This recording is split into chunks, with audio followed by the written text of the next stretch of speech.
What I'm about to share changed everything I thought I knew about prayer and reality itself.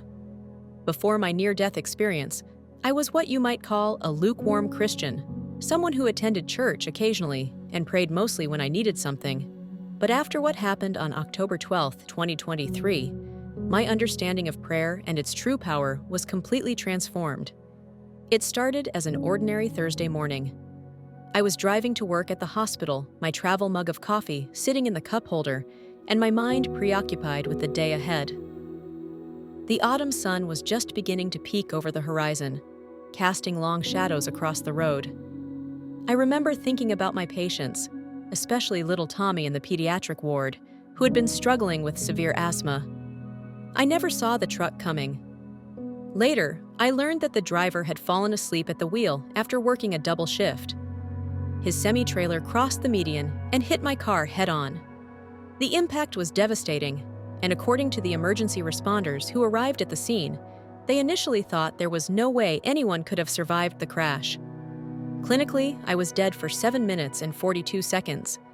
But those 7 minutes and 42 seconds contained an eternity of understanding that would forever change my perspective on prayer, faith, and the very nature of reality itself. The moment of impact wasn't painful, at least not in the way you might expect. There was a flash of blinding light, a sensation of being pulled upward, and then peace, the most profound peace I've ever experienced. It was as if every worry, every fear, every burden I'd ever carried simply dissolved. I found myself in what I can only describe as a space between spaces. It wasn't heaven in the traditional sense of clouds and golden gates, but rather a dimension of pure consciousness, where everything was simultaneously clear and transcendent. The best way I can explain it is to imagine being inside a living tapestry of light, where each thread represented a different prayer being offered somewhere in the world. And that's when I saw them, the prayers. They weren't just words or thoughts. They were actual streams of energy, visible and tangible. Each prayer appeared as a unique combination of light and color, pulsing with its own rhythm and intensity. Some were bright and focused, like laser beams cutting through the fabric of reality. Others were softer, more diffuse, like gentle waves rippling outward. A presence appeared beside me, not exactly an angel in the traditional sense, but a being of pure light who identified himself as Gabriel. His voice didn't come through my ears, but resonated directly within my consciousness. "You've been chosen to witness this," he said, "because your understanding needs to grow, and through you, others will learn." Gabriel guided me closer to what appeared to be a vast cosmic control room. Here, I could see how prayers actually interfaced with physical reality. It was like watching a divine switchboard, where spiritual energy was being converted into tangible effects in the material world. "Watch carefully," Gabriel instructed, directing my attention to a particular stream of light, a prayer being offered by a mother in Brazil for her sick child. I witnessed something extraordinary. The prayer energy didn't just disappear into the ether, it actually transformed into a series of events and coincidences in the physical world. I saw how it influenced the thoughts of a doctor who suddenly remembered a similar case from years ago, leading to a crucial diagnosis. I saw how it strengthened the child's immune system at a cellular level. I saw how it created a chain reaction of help and support from the community. Prayer, Gabriel explained, is not just asking for things. It's participating in the fundamental creative force of the universe. When humans pray, they're not merely sending requests to heaven, they're actively engaging with the quantum fabric of reality. He showed me how different types of prayers created different effects. Prayers of gratitude generated what looked like golden ripples that enhanced the positive aspects of whatever they touched. Prayers for healing created intricate patterns of green and blue energy that directly influenced cellular regeneration. Prayers for guidance manifested as purple streams that created pathways of clarity in people's consciousness. But what struck me most was seeing how collective prayer worked. When multiple people prayed for the same thing, their prayer energies would intertwine and amplify each other, creating powerful resonance patterns that could literally move mountains, not in a physical sense, but in terms of shifting circumstances and possibilities. Look here. Gabriel directed my attention to a particular node of activity. I saw a group of people praying for peace in a conflict-torn region. Their combined prayers created a massive network of golden white light that began to influence the thoughts and emotions of people in that area. I watched in amazement as their prayers literally altered brain chemistry, reducing aggression and increasing empathy in key decision-makers. This is why Jesus said, "Where 2 or 3 gather in my name, there am I with them," Gabriel explained. The power of collective prayer creates a resonance that opens channels for divine intervention in ways that individual prayers sometimes cannot. But then Gabriel showed me something that broke my heart. The prayers that were weak or ineffective.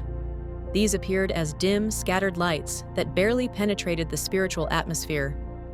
"Why are some prayers so weak?" I asked. "Watch and understand," Gabriel replied, showing me closer views of different people praying. I saw that the weakest prayers came from several sources: prayers offered without real faith or conviction, prayers that were just empty repetitions of words, and prayers that were entirely self-focused without consideration for God's will or the greater good. In contrast, the most powerful prayers shared certain characteristics. They were offered with complete faith, aligned with God's will, and came from a place of genuine love and concern for others. These prayers shot through the spiritual atmosphere like arrows of light, creating powerful ripples of change in the fabric of reality. Gabriel then showed me something that left me in awe, a kind of spiritual DNA structure made of light, which he explained was the pattern of all possible answers to any given prayer. Prayer doesn't change God's mind, he explained, but it does change what's possible within the framework of free will and divine law. When humans pray, they're not convincing God to act differently, they're participating in the process of creation itself. I watched as prayers actually altered these light structures, opening new possibilities and closing others. It was like watching a cosmic chess game, where each prayer moved pieces in ways that affected countless other moves. Then Gabriel showed me something that made me gasp: my own previous prayers. I saw how many times I had prayed without really believing, how often my prayers had been shallow or self-centered. But I also saw the times when my prayers had been pure and powerful, and how they had created real change in the world, even though I hadn't realized it at the time. "Now," Gabriel said, "let me show you how prayer works in crisis situations." He directed my attention to what looked like a spiritual emergency room. Here, I saw how prayers during crisis situations were handled with particular urgency. I watched as prayers for people in accidents, health crises, and other emergency situations were processed and answered in real time. "This is where you are right now," Gabriel said, showing me my own body in the physical world, surrounded by medical personnel working desperately to save my life. I could see the prayers of my family, friends, and even strangers creating a protective field of energy around me.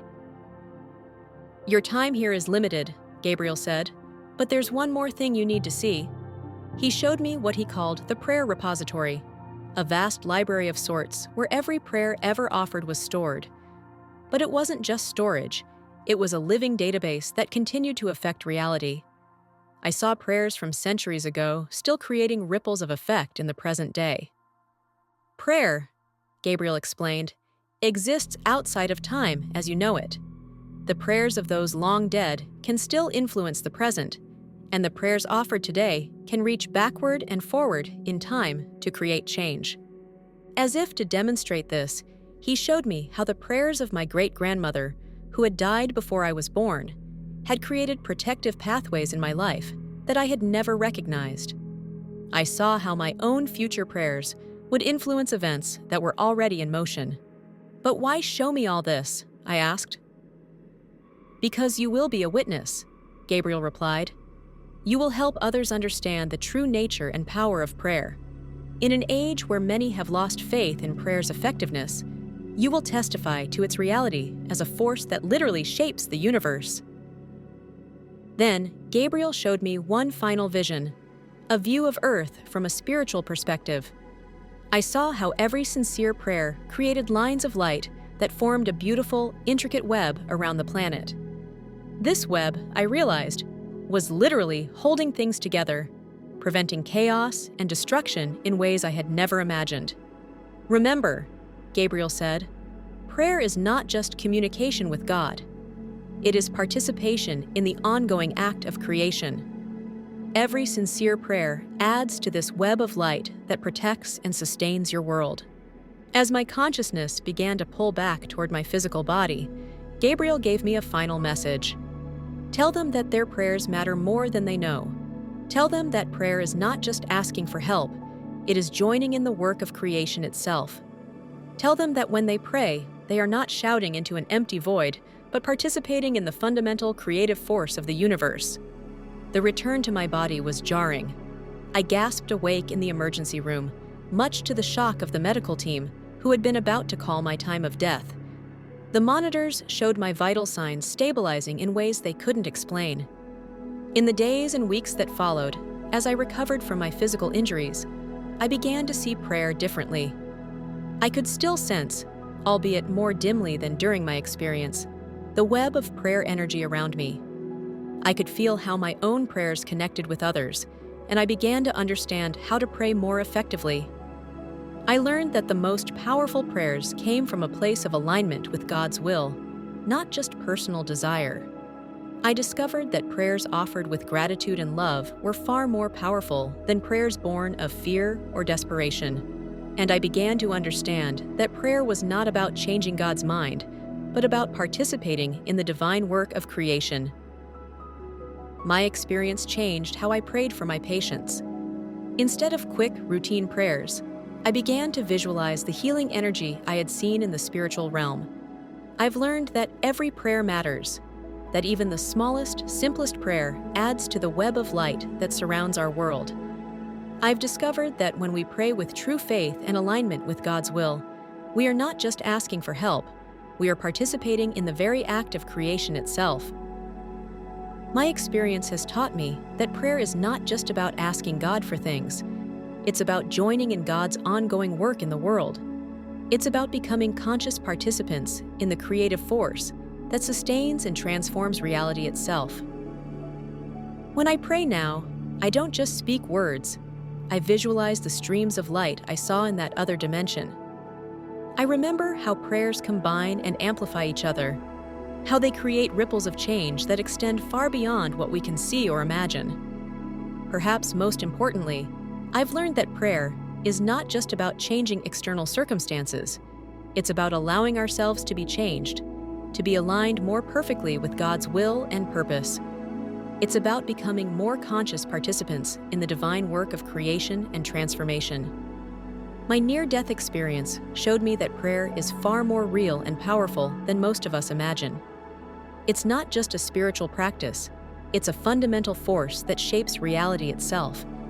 And when we understand this, when we pray with this awareness, we become more effective partners in God's ongoing work of creation and redemption. And I believe that as more people come to understand the true nature and power of prayer, we will see more of God's kingdom manifested on earth as it is in heaven. After my near-death experience, I knew my calling was to share what I had learned about prayer, the way it works, the incredible power it holds, and how it can transform lives. There's this yearning inside me for something more, something that could reach beyond the limits of time and place, something that could help people step into this deeper understanding of prayer in their own lives. And now, I believe I have found that something. There's an app that feels like the culmination of everything Gabriel teaches about prayer. This app is called Most High, and it's on the Apple App Store. It guides you on a sacred journey to heaven. It distills Gabriel's teachings into an enthralling experience of mind-bending, earth-shattering prayer that works in the most powerful way possible. It's like having a doorway into heaven that was revealed between life and death, a way to access the streams of prayer that ripple through the universe. And many other people who've had near-death experiences agree that the sessions in this app take us to the same place we were lifted into when we died. The guided prayer sessions lead you into the most ecstatic and transformative states of prayer, devotion, and worship. You feel like you're being bathed in God's love. The stories shared by those who've used this app are truly inspiring. They've experienced relief from anxiety and PTSD, freedom from addictions, and even inexplicable physical healings. Some have felt miracles unfolding in their lives, relationships restored, impossible obstacles overcome, paths cleared where there was only confusion before. These are the kinds of transformations prayer was seen creating during the experience in that spiritual realm. Remember how Gabriel showed that when prayers come together, they create resonance patterns strong enough to shift circumstances, influence hearts, and even ripple across time? That's what happens here. When you use this app, you're not praying alone. You're joining a global community of people praying together, participating in the work of miraculous creation. If you've ever longed to feel the overwhelming presence of God's love, to truly know that your prayers matter, and to step into the kind of prayer that changes not just your life but the world around you, you have finally found your way. It's called Most High, and you can find it on the Apple App Store. This isn't just another meditation or prayer app. It's a gateway to experience the fullness of what prayer was always meant to be, a force that connects us to God's will, shapes reality, and transforms lives. In the description of this video, there should be a link to the Most High app, so you can download it, use it, and let it guide you into the kind of prayer that fills your heart with God's love. Once you get into it, you may even end up wanting to spend your whole day in this ecstatic state of prayer and grace.